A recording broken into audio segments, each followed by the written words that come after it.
Hello friends, welcome back to the new video. In this video guys, we are going to talk about how to change hotspot password in our Samsung phone device. Guys, you want to change your hotspot password in your Samsung phone, so as you can change. And guys, now let's see how to change hotspot password in our Samsung phone device. In this video guys, I am going to show you. So first of all guys, open your phone setting to change your hotspot password. Then guys, click on your connection settings. Then guys, click on your mobile hotspot. Again guys, click on mobile hotspot. Then guys, click on this configure, and guys, click on your password, and guys, cut this password.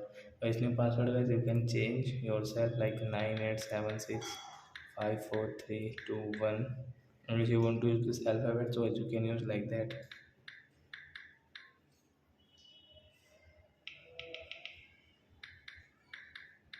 So I will save my password with my name and guys save. Then guys, you can see your hotspot password has changed in your Samsung phone.